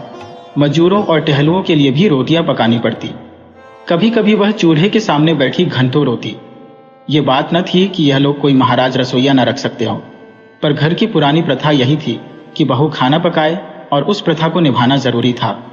सीता सरन को देखकर लीला का संतप्त हृदय एक क्षण के लिए शांत हो जाता। गर्मी के दिन थे और संध्या का समय। बाहर हवा चलती, भीतर देह फूकती थी। लीला कोठरी में बैठी एक किताब देख रही थी कि सीता सरन ने आकर कहा, यहाँ तो बड़ी गर्मी है, बाहर बैठो। लीला, ये गर्मी उन तानों से अच्छी है जो अभी सुनने पड़ेंगे। सीता सरन, आज अगर बोली तो मैं भी बिगड़ जाऊंगा। लीला, तब तो मेरा घर में रहना भी मुश्किल हो जाएगा। सीता सरन, बला से अलग ही रहेंगे। लीला, मैं तो मर भी जाऊं तो भी अलग न रहूं। वह जो कुछ कहती सुनती है, अपनी समझ से मेरे भले ही के लिए कहती सुनती है। उन्हें मुझसे कुछ दुश्मनी थोड़ी ही है। हाँ, हमें उनकी बातें अच्छी न लगे, यह दूसरी बात है। उन्होंने खुद वह सब कष्ट झेले हैं जो वह मुझे झेलवाना चाहती है। उनके स्वास्थ्य पर उन कष्टों का जरा भी असर नहीं पड़ा। वह इस 86 वर्ष की उम्र में मुझसे कहीं चाहती है, फिर उन्हें कैसे मालूम हो कि इन कष्टों से स्वास्थ्य बिगड़ सकता है। सीता सरन ने उसके मुरझाए हुए मुख की ओर करुण नेत्रों से देखकर कहा, तुम्हें इस घर में आकर बहुत दुख सहना पड़ा। यह घर तुम्हारे योग्य न था। तुमने पूर्व जन्म में जरूर कोई पाप किया होगा। लीला ने पति के हाथों से खेलते हुए कहा, यहां ना आती तो तुम्हारा प्रेम कैसे पाती। 5 साल गुजर गए। लीला 2 बच्चों की मां हो गई। एक लड़का था, दूसरी लड़की। लड़के का नाम जानकी सरन रखा गया और लड़की का नाम कामिनी। दोनों बच्चे घर को गुलजार किए रहते थे। लड़की दादा से हिली थी, लड़का दादी से। दोनों शोक और शरीर थे। गाली दे बैठना, मुंह चिढ़ा देना तो उनके लिए मामूली बात थी। दिन भर खाते और आए दिन बीमार पड़े रहते। लीला ने खुद सभी कष्ट सह लिए थे, पर बच्चों में बुरी आदतों का पड़ना उसे बहुत बुरा मालूम होता था, किंतु उसकी कौन सुनता था। बच्चों की माता होकर उसकी अब गणना ही न रही थी। जो कुछ थे बच्चे थे, वह कुछ न थी। उसे किसी बच्चे को डांटने का भी अधिकार न था। सास फाड़ खाती थी। सबसे बड़ी आपत्ति यह थी कि उसका स्वास्थ्य अब और भी खराब हो गया था। प्रसव काल में उसे वे भी अत्याचार सहने पड़े जो अज्ञान, मूर्खता और अंधविश्वास ने सौर की रक्षा के लिए गढ़ रखे हैं। उस काल कोठरी में जहां हवा का गुजर था, न प्रकाश का न सफाई का, चारों ओर दुर्गंधा और सील और गंदगी भरी हुई थी। उसका कोमल शरीर सूख गया। एक बार जो कसर रह गई थी वह दूसरी बार पूरी हो गई। चेहरा पीला पड़ गया, आंखें धंस गईं। ऐसा मालूम होता बदन में खून ही नहीं रहा, सूरत ही बदल गई। गर्मियों के दिन थे, एक तरफ आम पके, दूसरी तरफ खरबूजे। इन दोनों फलों की ऐसी अच्छी फसल पहले कभी न हुई थी। अब कि इनमें इतनी मिठास न जाने कहां से आ गई थी कि कितना ही खाओ मन न भरे। संत सरन के इलाके से आम और खरबूजे के टोकरे भरे चले आते थे। सारा घर खूब उछल उछल खाता था। बाबू साहब पुरानी हड्डी के आदमी थे। सवेरे 1 सैकड़े आमों का नाश्ता करते, फिर पसेरी भर खरबूजे चट कर जाते। मालकिन उनसे पीछे रहने वाली न थी। उन्होंने तो एक वक्त का भोजन ही बंद कर दिया। अनाज सड़ने वाली चीज नहीं, आज नहीं कल खर्च हो जाएगा। आम और खरबूजे तो एक दिन भी नहीं ठहर सकते। शुद्धनी थी और क्या। यूं ही हर साल दोनों चीजों की रेल पहल होती थी, पर किसी को कभी कोई शिकायत ना होती थी। कभी पेट में गिरानी मालूम हुई तो हट की फंकी मार ली। एक दिन बाबू संतसरन के पेट में मीठा मीठा दर्द होने लगा। आपने उसकी परवाह न की, आम खाने बैठ गए। सैकड़ा पूरा करके उठे ही थे कि क्या हुई, गिर पड़े। फिर तो तिल तिल पर गए और दस्त होने लगे। हैजा हो गया। शहर के डॉक्टर बुलाए गए, लेकिन उनके आने के पहले ही बाबू साहब चल बसे थे। रोना पीटना मच गया। संध्या होते होते लाश घर से निकली। लोग दाह क्रिया करके आधी रात को लौटे तो मालकिन को भी कै और दस्त हो रहे थे। फिर दौड़ धूप शुरू हुई, लेकिन सूर्य निकलते निकलते वह भी सिधार गई। स्त्री पुरुष जीवन पर्यंत एक दिन के लिए भी अलग न हुए थे। संसार से भी साथ ही साथ गए। सूर्यास्त के समय पति ने प्रस्थान किया, सूर्योदय के समय पत्नी ने। लेकिन मुसीबत का अभी अंत न हुआ था। लीला तो संस्कार की तैयारियों में लगी थी। मकान की सफाई की तरफ किसी ने ध्यान न दिया। तीसरे दिन दोनों बच्चे दादा दादी के लिए रोते रोते बैठ के में जा पहुंचे। वहां एक आले पर खरबूजा कटा हुआ पड़ा था। 2-3 कलमी आम भी रखे थे। इन पर मक्खियां भिनक रही थी।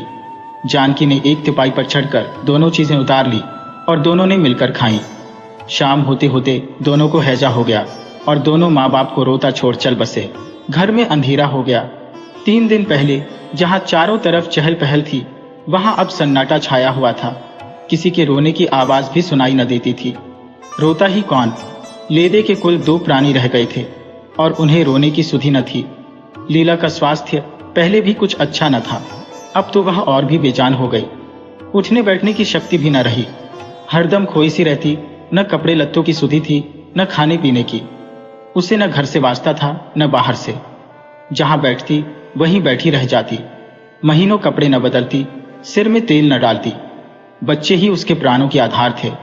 जब वही न रहे तो मरना और जीना बराबर था। रात दिन यही मनाया करती कि भगवान यहां से ले चलो। सुख दुख सब भुगत चुकी, अब सुख की लालसा नहीं है, लेकिन बुलाने से मौत किसी को आई है।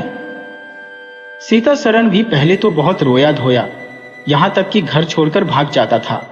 लेकिन जो जो दिन गुजरते थे, बच्चों का शोक उसके दिल से मिटता जाता था।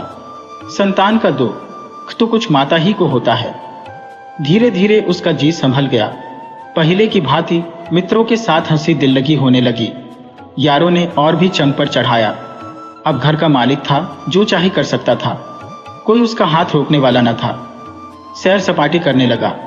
कहाँ तो लीला को रोते देख उसकी आंखें सजल हो जाती थी, कहाँ अब उसे उदास और शोक मग्न देखकर झुंझला उठता। जिंदगी रोने ही के लिए तो नहीं है। ईश्वर ने लड़के दिए थे, ईश्वर ही ने छीन लिए। क्या लड़कों के पीछे प्राण दे देना होगा? लीला यह बातें सुनकर भौंचक रह जाती। पिता के मुंह से ऐसे शब्द निकल सकते हैं? संसार में ऐसे प्राणी भी हैं। होली के दिन थे, मर्दाने में गाना बजाना हो रहा था। मित्रों की दावत का भी सामान किया गया था। अंदर लीला जमीन पर पड़ी हुई रो रही थी। त्योहारों के दिन उसे रोते ही कटते थे। आज बच्चे होते तो अच्छे अच्छे कपड़े पहने कैसे उछलते फिरते। वही न रहे तो कहाँ की तीज और कहाँ का त्योहार। सहसा सीता सरन ने आकर कहा, क्या दिन भर रोती ही रहोगी? जरा कपड़े तो बदल डालो, आदमी बन जाओ। ये क्या तुमने अपनी गत बना रखी है? लीला, तुम जाओ अपनी महफिल में बैठो, तुम्हें मेरी क्या फिक्र पड़ी है? सीता सरन, क्या दुनिया में और किसी के लड़के नहीं मरते? तुम्हारे ही सिर यह मुसीबत आई है। लीला, ये बात कौन नहीं जानता, अपना अपना दिल ही तो है, उस पर किसी का बस है। सीता सरन, मेरे साथ भी तो तुम्हारा कुछ कर्तव्य है। लीला ने कुतूहल से पति को देखा, मानो उसका आशय नहीं समझी, फिर मुंह फेरकर रोने लगी। सीता सरन, मैं अब इस मनहूसत का अंत कर देना चाहता हूं। अगर तुम्हारा अपने दिल पर काबू नहीं है तो मेरा भी अपने दिल पर काबू नहीं है। मैं अब जिंदगी भर मातम नहीं मना सकता। लीला, तुम राग रंग मनाते हो, मैं तुम्हें मना तो नहीं करती। मैं रोती हूं तो क्यों रोने नहीं देते। सीता सरन, मेरा घर रोने के लिए नहीं है। लीला, अच्छी बात है, तुम्हारे घर में न रहूंगी। लीला ने देखा मेरे स्वामी मेरे हाथों से निकले जा रहे हैं, उन पर विषय का भूत सवार हो गया है और कोई समझाने वाला नहीं, वह अपने होश में नहीं है। मैं क्या करूं? अगर मैं चली जाती हूं तो थोड़े ही दिनों में सारा घर मिट्टी में मिल जाएगा और इनका वही हाल होगा जो स्वार्थी मित्रों के चंगुल में फंसे हुए नौजवान रईसों का होता है। कोई कुल्लटा घर में आ जाएगी और इनका सर्वनाश कर देगी। ईश्वर, मैं क्या करूं? अगर इन्हें कोई बीमारी हो जाती तो क्या मैं उस दशा में इन्हें छोड़कर चली जाती? कभी नहीं। मैं तन मन से इनकी सेवा शुश्रूषा करती, ईश्वर से प्रार्थना करती, देवताओं की मनौतियां करती। माना इन्हें शारीरिक रोग नहीं है, लेकिन मानसिक रोग अवश्य है। आदमी रोने की जगह हंसे और हंसने की जगह रोए, उसके दीवाना होने में क्या संदेह है। मेरे चले जाने से इनका सर्वनाश हो जाएगा, इन्हें बचाना मेरा धर्म है।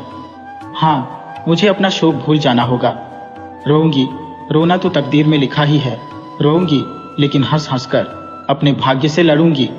जो जाते रहे उनके नाम को रोने के सिवा और कर ही क्या सकती हो, लेकिन जो है उसे न जाने दूंगी। ऐ टूटे हुए हृदय, आज तेरे टुकड़ों को जमा करके एक समाधि बनाऊं और अपने शोक को उसके हवाले कर दूं। ओ रोने वाली आंखें, आओ मेरे आंसुओं को अपनी विहसित छटा में छिपा लो। आओ मेरे आभूषणों, मैंने बहुत दिनों तक तुम्हारा अपमान किया, मेरा अपराध क्षमा करो। तुम मेरे भले दिनों के साथी हो, तुमने मेरे साथ बहुत विहार किए हैं। अब इस संकट में मेरा साथ दो, मगर दगा न करना, मेरे भेदों को छिपाए रखना। लीला सारी रात बैठी अपने मन से यही बातें करती रही। उधर मर्दाने में धमा चौकड़ी मची हुई थी। सीता सरन नशे में चूर कभी गाता था, कभी तालियां बजाता था। उसके मित्र लोग भी उसी रंग में रंगे हुए थे। मालूम होता था इनके लिए भोग विलास के सिवा और कोई काम नहीं है। पिछले पहर को महफिल में सन्नाटा हो गया, हुहा की आवाजें बंद हो गईं। लीला ने सोचा, क्या लोग कहीं चले गए या सो गए? एकाएक सन्नाटा क्यों छा गया? जाकर दहलीज में खड़ी हो गई और बैठक में झांक कर देखा, सारी देह में एक ज्वाला सी दौड़ गई। मित्र लोग विदा हो गए थे, समाजियों का पता न था। केवल एक रमणी मसनद पर लेटी हुई थी और सीता सरन उसके सामने झुका हुआ उससे बहुत धीरे धीरे बातें कर रहा था।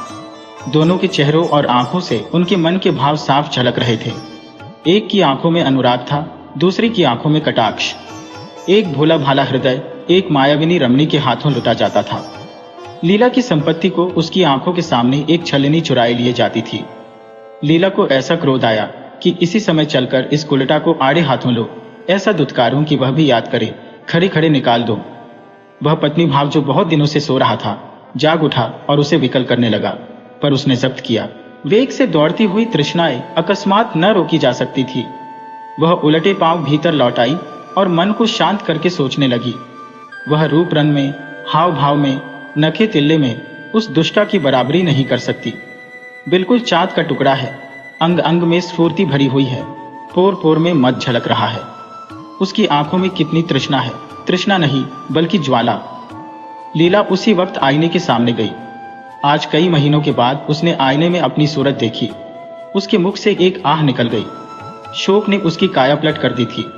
उस रमणी के सामने वह ऐसी लगती थी जैसे गुलाब के सामने जूही का फूल। सीता सरन का खुमार शाम को टूटा। आंखें खुली तो सामने लीला को खड़ी मुस्कुराती देखा। उसकी अनोखी छवि आंखों में समा गई। ऐसे खुश हुए मानो बहुत दिनों के वियोग के बाद उससे भेंट हुई हो। उसे क्या मालूम था कि यह रूप भरने के लिए लीला ने कितने आंसू बहाए हैं। केशों में यह फूल गूंथने के पहले आंखों से कितने मोती पिरोए हैं। उन्होंने एक नवीन प्रेमोत्साह से उठकर उसे गले लगा लिया और मुस्कुराकर बोले, आज तो तुमने बड़े बड़े शस्त्र सजा रखे हैं, कहाँ भागूं? लीला ने अपने हृदय की ओर उंगली दिखाकर कहा, यहाँ आ बैठो, बहुत भागे फिरते हो, अब तुम्हें बांध कर रखूंगी। बाग की बहार का आनंद तो उठा चुके, अब इस अंधेरी कोठरी को भी देख लो। सीता सरन ने लज्जित होकर कहा, उसे अंधेरी कोठरी मत कहो लीला, वह प्रेम का मानसरोवर है। इतने में बाहर से किसी मित्र के आने की खबर आई। सीता सरन चलने लगे तो लीला ने उनका हाथ पकड़कर कहा, मैं न जाने दूंगी। सीता सरन, अभी आता हूं। लीला, मुझे डर लगता है कहीं तुम चले न जाओ।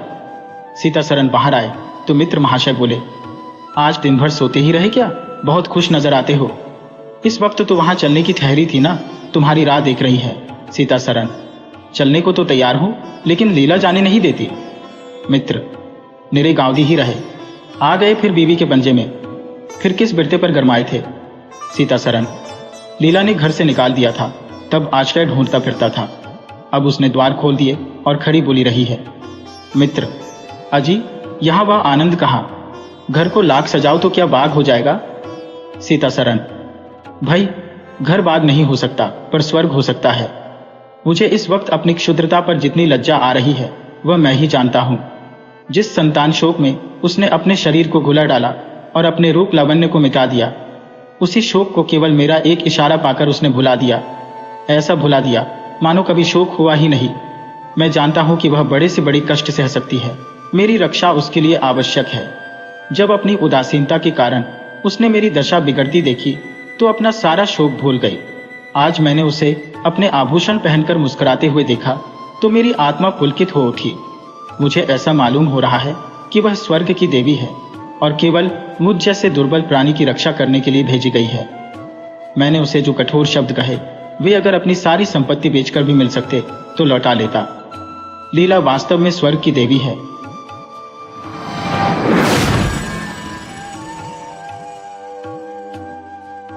वीडियो अच्छी लगी हो तो इसे लाइक करें और ऐसी ही मज़ेदार कहानियों के लिए चैनल को सब्सक्राइब करें और बेल आइकन दबाएं।